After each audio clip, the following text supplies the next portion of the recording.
अरे पिछली अध्याय में चर्चा कर रहे थे जवानी का जोश और बुढ़ापे का तजुर्बा। तो उसमें से कुछ एक कथा रह गई थी तो वो बताना चाहूंगा। ये गांव के अंदर एक बार आग लग गई। एक गांव के अंदर एक बार आग लगा। तो आग लग गया, जैसे आग लगा तो उसके अंदर सभी इधर उधर देखते हुए भागते हुए निकल गए। लेकिन उसके अंदर, ये भागवत में है कथा, बहुत सुंदर कथा है। एक लंगड़ा था और एक अंधा था। एक लंगड़ा था, एक अंधा था। और वो अंधा क्या कर रहा था, जिधर आग लगी हुई थी उसी तरह भाग रहा था। भाई आग जिधर लगी हुई, सब लोग इधर उधर से निकल के दूर चले गए। अंधा को तो दिख नहीं रहा था, जिधर आग लगी हुई थी अंधा उधर ही भाग रहा था। तो लंगड़ा बैठे बैठे देख रहा था उसको।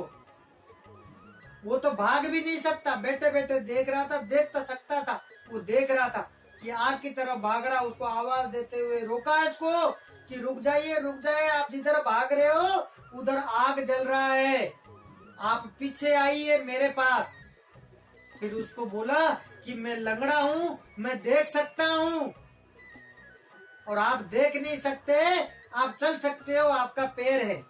तो आप ऐसा करो, आपके कंधे पे मुझे बैठा लीजिए, मैं देख सकता हूँ और आप चल सकते हो। तो इसी तरीके से हम निकल जाएंगे यहाँ से, आग से पार होकर के दूर चले जाएंगे।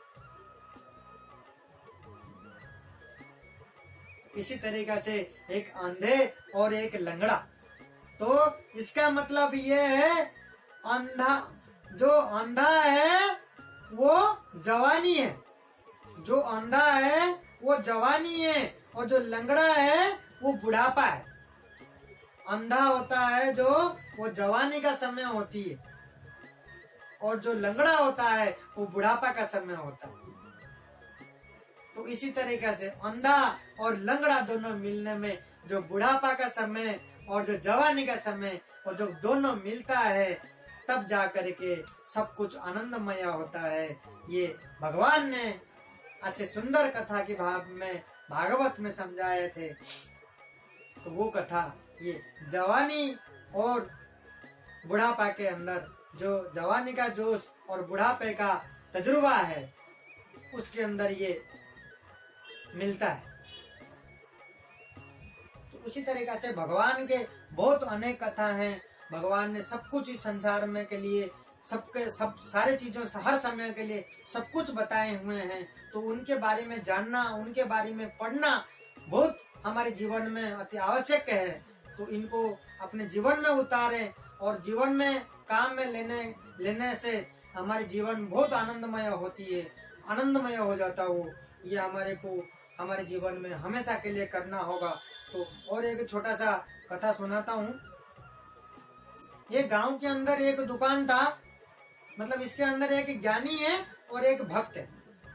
एक दुकान था, तो दुकान में एक संत जाते हैं, संत महाराज हैं, जानते हैं। और उस दुकान में क्या, गांव वाले सभी जानते हैं। और दुकान में जाकर के कहते हैं, वो दुकान था वो सोने जेवर का दुकान था।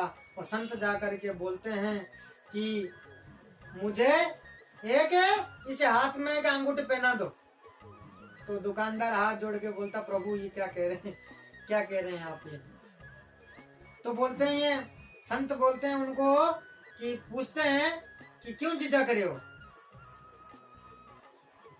बोले ये आपका ये क्या है। बोले दुकान है। बोले दुकान क्यों कर रखा। संत पूछते हैं दुकान वाले से, दुकान क्यों कर रखा। बोले थोड़ा कमाई करने के लिए। बोले कमाई क्यों करना चाह रहे हो। बोले थोड़ा परिवार पालन पोषण करने के लिए। बोले परिवार क्यों पालते हो। बोले जीने के लिए। बोले जीना क्यों चाहते हो। संत ने पूछते हैं,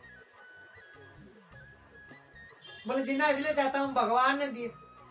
तो भगवान ने संसार किसकी है। बोले वो भगवान की है। बोले ये प्रदेश किसकी है। बोले भगवान की है। शहर किसकी है। बोले भगवान की है।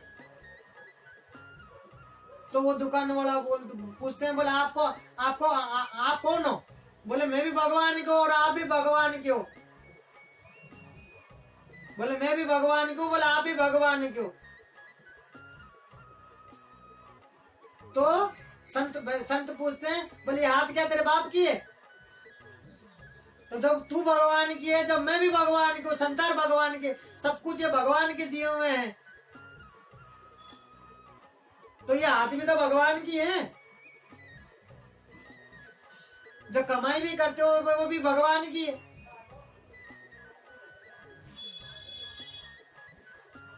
तो वो दुकानदार जो है चरणों में आकर के गिर जाता है संत के चरणों के अंदर, हे प्रभु मैंने समझ नहीं पाया, समझने में मुझसे गलती हुई है, मुझे माफ कर दीजिए।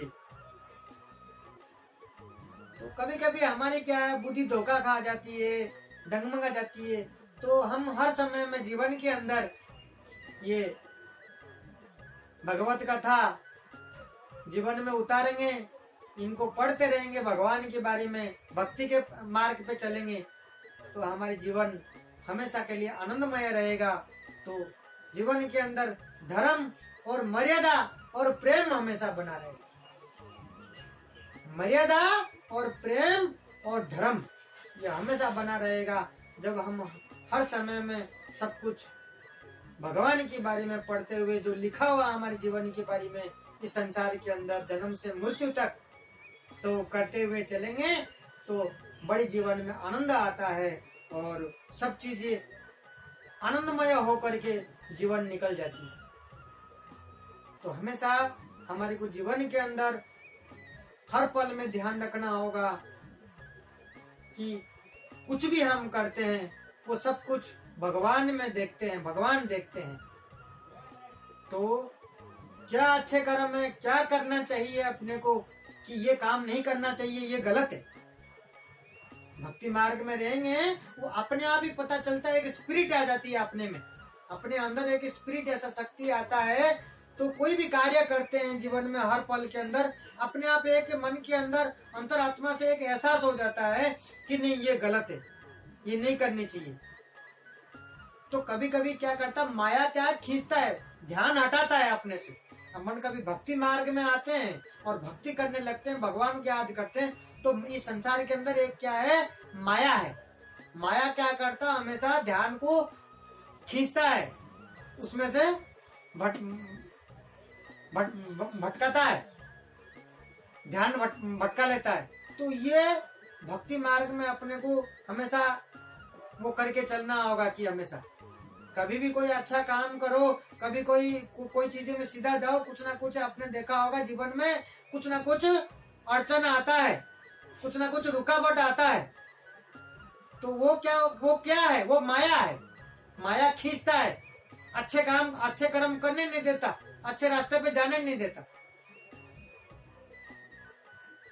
तो कभी जीवन के अंदर कभी भी कुछ भी है, अपन आज ये मान लीजिए कि मेरी जीवन के अंदर आज मैं बहुत मेहनत करता हूँ।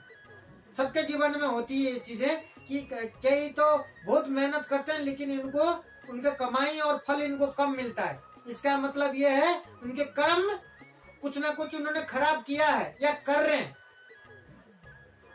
जो कर्म खराब करते हुए आते पिछले जन्म से, तो यहाँ अच्छे करने पे ही और अच्छे मतलब वो मेहनत करने से भी फल कम मिलता है। क्योंकि वो इसलिए मिलता है, ये समझ जाना चाहिए आपको, क्योंकि कुछ ना कुछ कर्म खराब किए हुए हैं आप, वो जो आप भोग रहे। आज आपके पास धन कम है और उसके पास धन ज्यादा है, इसका मतलब ये है कि आपका कर्म कुछ खराब किया हुआ है। तभी वो भी बराबर का उसी जगह पे मेहनत कर रहे हो, वही धंधा कर रहा हूँ, मैं भी वही कर रहा हूँ, उसको ज्यादा प्राप्त हो रही है, मेरे को कम प्राप्त हो रहा है। तो उसका कर्म अच्छा करके आया हुआ है। हमारी कहीं ना कहीं कुछ कर्म अच्छा किया ही नहीं, कर्म खराब किया हमने, और कुछ कर्म खराब कर रहे हैं तभी रिजल्ट कम आ रहा है हमारी।